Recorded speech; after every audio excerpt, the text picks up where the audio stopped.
actually really excited to be here. I kind of want to tell you a little bit more of the, I don't want to say basics, because we don't really know anything about my syndrome.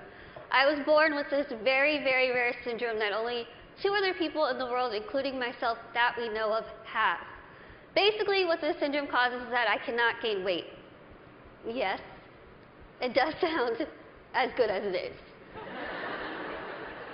I could eat absolutely whatever I want, whenever I want, and I won't really gain any weight.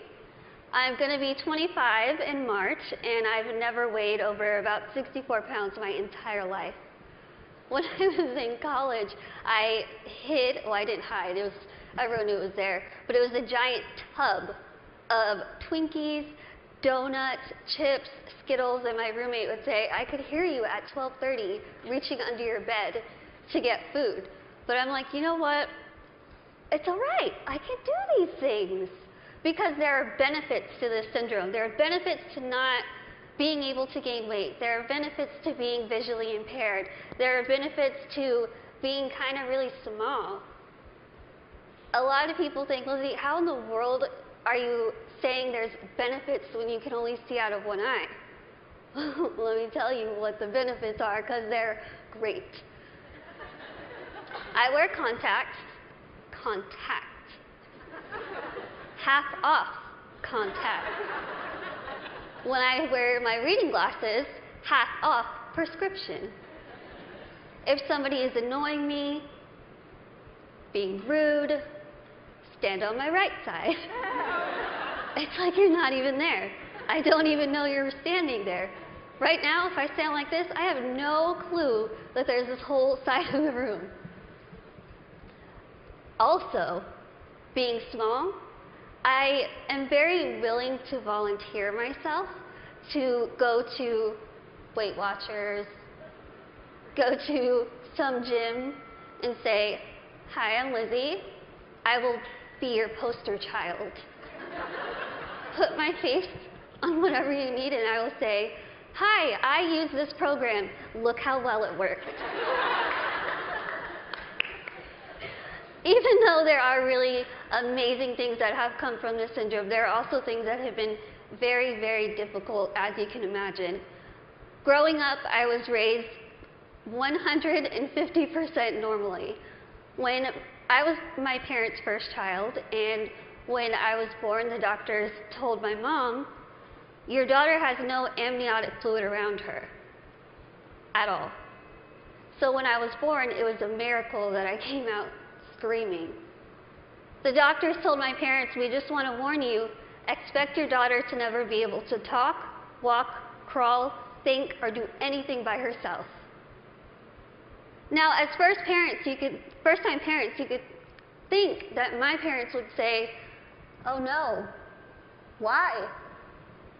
Why are we getting our first child to have all these unknown problems? That's not what they did. The first thing they told the doctor was, we want to see her, and we are going to take her home and love her and raise her to the best of our abilities. And that's what they did. I credit pretty much everything that I've done in my life to my parents. My dad is here with me today, and my mom is at home watching. Hi, Mom. She's recovering from a surgery, and she has been the glue that's held our family together and giving me the strength to see that she's going through so much, but she has this fighting spirit that she's instilled in me, that I have so proudly been able to stand in front of people and say, you know what, I've had a really difficult life, but that's okay. That's okay. Things have been scary. Things have been tough.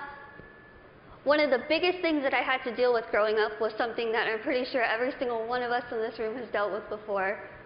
Can you guess what that is? Starts with a B. Can you guys guess it? Boys. Boys? Bullying. I know what y'all are thinking. I should have come. Why didn't I sit here with them? I had to deal with bullying a lot, but as I said, I was raised very normally. So when I started kindergarten, I had absolutely no idea that I looked different. No clue. I couldn't see that I looked different from other kids. I think of it kind of as a big slap of reality for a 5-year-old because I went into school first day decked out in Pocahontas gear. I was ready. I went in with my backpack that looked like a turtle shell because it was bigger than me, and I walked up to a little girl, I smiled at her. She looked up at me like I was a monster, like I was the scariest thing she'd ever seen in her life. My first reaction was, she is really rude. I am a fun kid and she's the one missing out, so I'll just go over here and play with blocks or boys. I thought the day was going to get better, and unfortunately it didn't. The day kind of got worse and worse, and a lot of people just wanted to have absolutely nothing to do with me, and I couldn't understand why. Why? What did I do? I didn't do anything to them. In my mind, I was still a really cool kid. So I had to go home and ask my parents, what's wrong with me? What did I do? Why don't they like me? And they sat me down and they said, Lizzie, the only thing that's different about you is that you're smaller than the other kids. You have this syndrome, but it's not going to define who you are. They said, go to school, pick your head up, smile, continue to be yourself, and people will see that you're just like them. And so that's what I did. I want you to think and ask yourself this in your head right now. What defines you? Who are you? Is it where you come from? Is it your background? Is it your friends? What is it? What defines who you are as a person? It's taken me a very long time to figure out what defines me. For so long, I thought what defined me was my outer appearance. I thought that my little tiny legs and my little arms and my little face was ugly. I thought it was disgusting. I hated when I would wake up in the morning and I was going to middle school and looking in the mirror, getting ready and thinking, can I just scrub this syndrome off? It would make my life so much easier if I could just scrub it off. I could look like the other kids. I wouldn't have to buy clothes that had Dora the Explorer on it. I wouldn't have to buy stuff that was bedazzled when I was trying to be like the cool kids. I would wish and pray and hope and do whatever I could to pray that I would wake up in the morning and I would be different and I wouldn't have to deal with these struggles. It's what I wanted every single day, and every single day I was disappointed.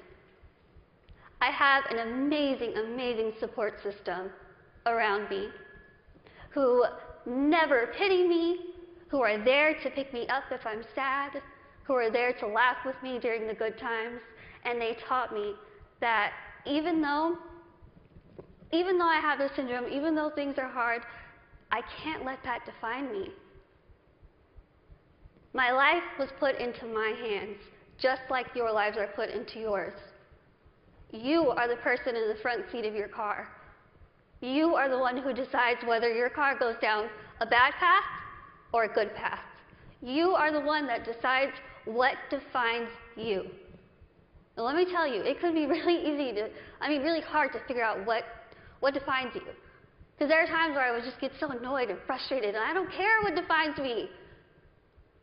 When I was in high school, I found a video, unfortunately, that somebody posted of me, labeling me the world's ugliest woman. There were over 4 million views to this video, 8 seconds long, no sound, thousands of comments. People saying, Lizzie, please just do a world a favor, put a gun to your head and kill yourself. Think about that. If people told you that, strangers told you this. I cried my eyes out, of course, and I was ready to kind of fight back, and something kind of clicked in my head, and I thought, I'm just going to leave it alone. I kind of started realizing that my life is in my hands. I could either choose to make this really good, or I can choose to make this really bad. I could either be grateful and open my eyes and realize the things that I do have and make those the things that define me. I can't see out of one eye, but I can see out of the other. I might get sick a lot, but I have really nice hair. Thanks. You guys are like the best little section right here. I lose my train of thought. Okay, where was I? Hair. Okay, thank you. Okay, so So I could either choose to be happy or I could choose to kind of be upset with what I have and still kind of complain about it. But then I started realizing, am I going to let the people who called me a monster define me? Am I going to let the people who said kill it with fire define me? No. I'm going to let my goals and my success and my accomplishments be the things that define me, not my outer appearance, not the fact that I'm visually impaired, not the fact that I have this syndrome that nobody knows what it is. So I told myself I'm going to work my butt off and do whatever I could to make myself better, because in my mind, the best way that I could get back at all those people who made fun of me, who teased me, who called me ugly, who called me a monster, was to make myself better and to show them, you know what? Tell me those negative things, I'm going to turn them around and I'm going to use them as a ladder to climb up to my goals. That's what I did. I told myself I wanted to be a motivational speaker, I want to write a book, graduate college, have my own family and my own career. 8 years later, I'm standing in front of you, still doing motivational speaking. First thing, I accomplished it. I wanted to write a book. In a couple weeks, I will be submitting the manuscript for my 3rd book.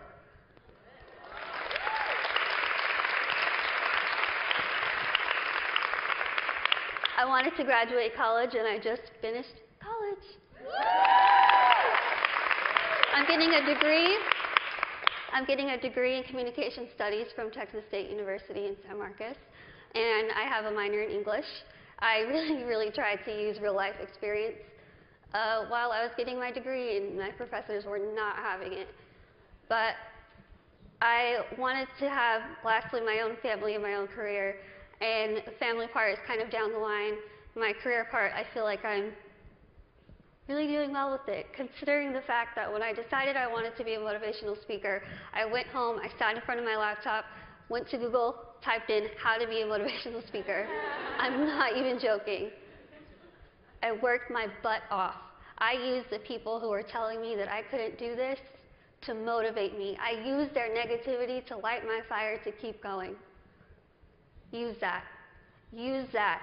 Use that negativity that you have in your life to make yourself better, because I guarantee you,